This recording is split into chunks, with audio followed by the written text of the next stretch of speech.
So I had a question from Orpheus159 on YouTube. Don't know what his name is, or her name, or their name. But it was a great question, and I saved it so that I could shoot a video about it. And the question was, I'm actually just going to read their question. The question was, wondering if you could share your perspective on if you see the sommelier courses as primarily industry people over enthusiasts. Does that balance shift as you move through the levels? Thoughts on enthusiasts in level 1, as I'd love to join one of these days. So, when we started the program, we thought it was going to be all industry people with a handful of enthusiasts. And then over time, we discovered that it was about a 50-50 breakdown. I mean, if you run the numbers, it's wild. It's like right on the, within 3 or 4% of being 50-50. About 50% of the people are just like, I just like whiskey and I thought this would be really cool. And about 50% of the people are like, I work in the industry and wanted to continue my knowledge or to grow or have intentions to be in the industry. And so level 1 is sort of a grab bag of everybody. And that's what that class is perfect for. It's perfect for a fundamentals of whiskey industry, writing, speaking, and education, all in a 2-day period. And you leave that, and what we discovered really quickly after that was that probably 80% of the people who graduate 1 don't go on to any of the other levels because they don't need to, right? So some of them, so remember 50% were enthusiasts. Most of the enthusiasts, level 1 is exactly what they wanted. There's no need for them to get even more serious. That was fun, check, right? But then there's a portion, every once in a while you get an enthusiast who's like, let's do this whole thing. That's pretty rare. Then there are industry people who needed level 1, but they really don't need to go all the way through the rest of the path. Level 1 was the fundamental training of everything that they needed to continue their job and their career decision. That's fine. It works out great that way. Level 2 and 3 are a deep dive into specific areas, right? So level 1 covers everything in the 5 primary whiskey regions and production, marketing, public speaking, sensory development and training, and so on. Level 2 deep dives into North America, and level 3 deep dives into UK. And by the time you're through with level 1, 2, and 3, you could be done. I would say anyone who takes 2 takes 3. That's just, it's almost always the case. If you decide you want more than level 1, you almost always do 2 and 3 because that's just a full deep dive on everything.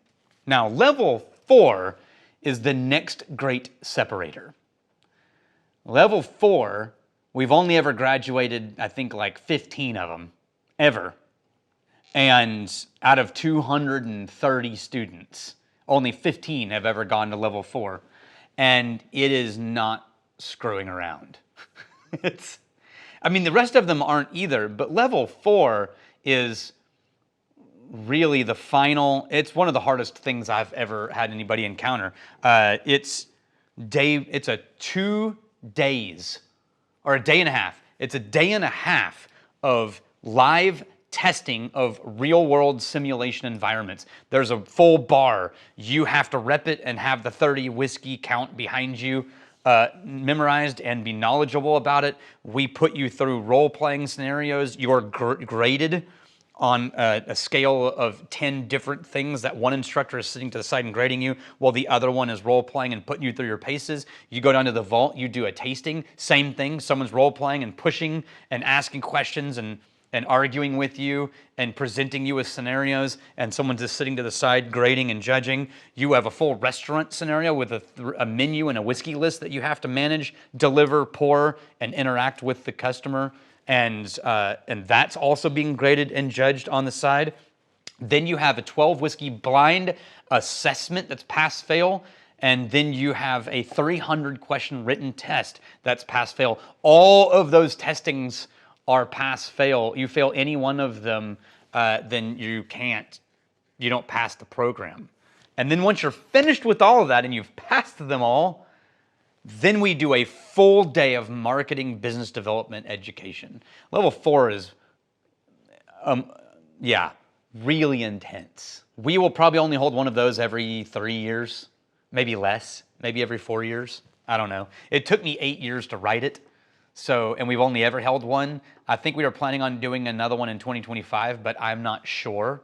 So, because it's a heavy lift for instructors too. We had to have like 15 instructors to accommodate what we were testing. But there is a whole other thing we built that's specifically designed for people who don't really need SOM school or a formal certification, and it's called the Bonafide Whiskey Program. And I'm going to talk about that in a second. This is Sheep Dip. Now, Sheep Dip is a brand owned by a company that I actually am discovering I really like a lot of what they do. And the more I've researched, the more I'm like, oh, you guys do that too? Oh, you guys do that too? The company is Ian McLeod and Distillers, and they've got the new Rosebank, which is just, if you haven't tried the new Rose, I need to bring the new Rosebank on the channel.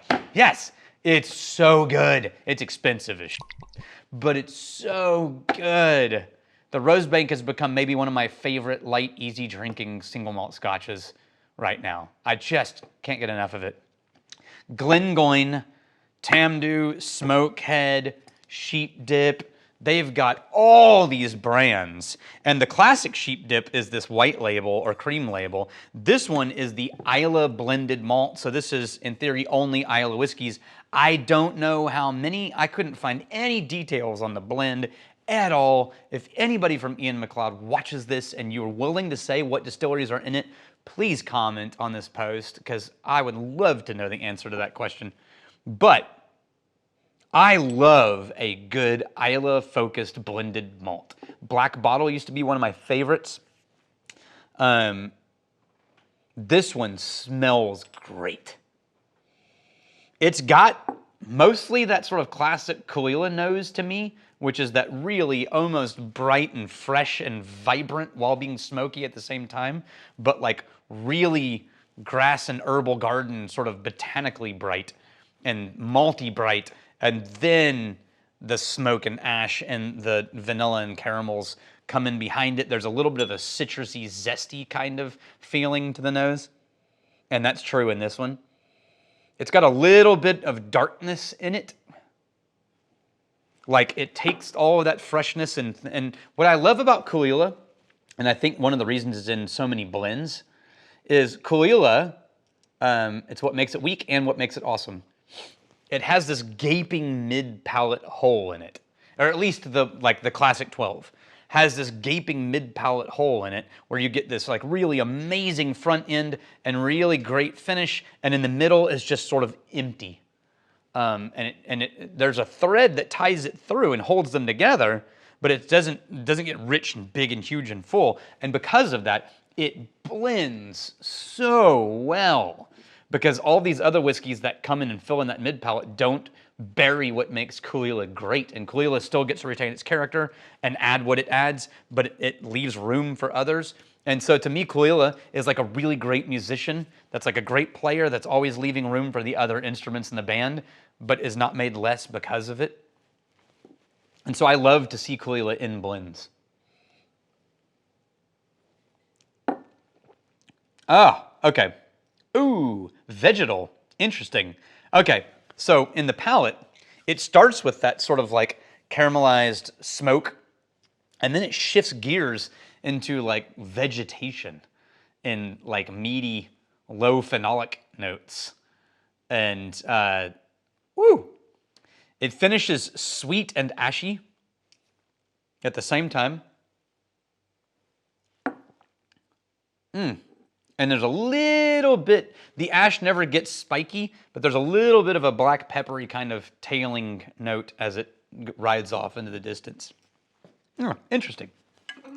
Proof is 40. Yeah, that sounds about right. I'm not going to add water because I'm betting, based on how that tastes and what flavors we're representing, I'm betting a dash of water is just going to obliterate that.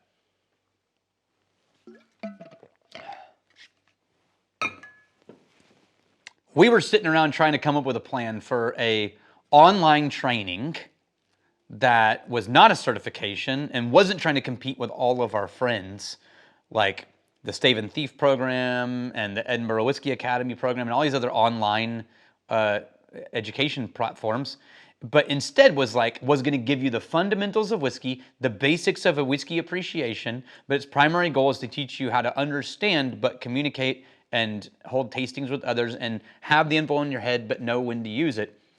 And so we created the Bonafide Whiskey Enthusiast Program. And all you have to do is type Bonafide Whiskey in Google and you'll probably find it. And we created another one we just launched last week called the Texas Bonafide Whiskey Enthusiast, Bonafide Texas Whiskey Enthusiast.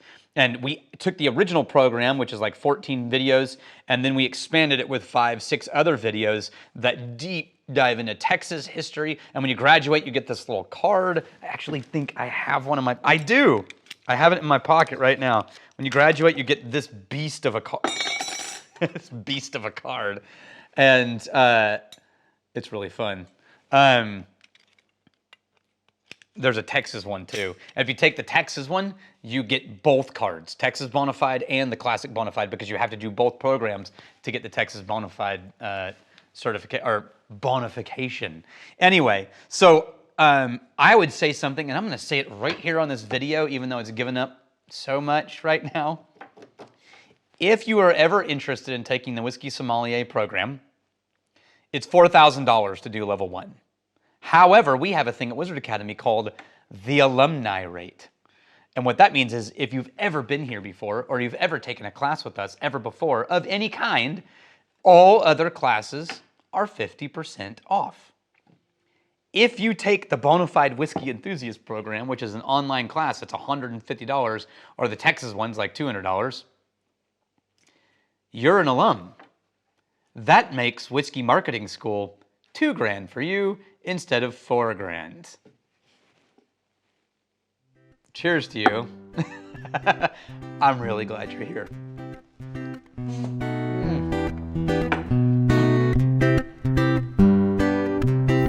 If you're just an enthusiast, you should be liking and subscribing from raw enthusiasm. If you plan on being a professional, you should like and subscribe for job security.